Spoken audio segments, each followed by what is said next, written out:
Pravoslavlja sladost, nektar premudrosti,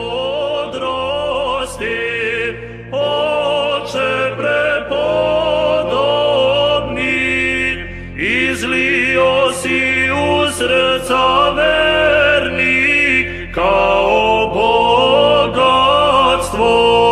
životom svojim i učenjem,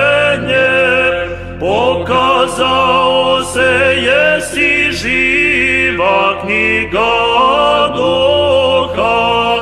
Justine bogomudri, moli Hrista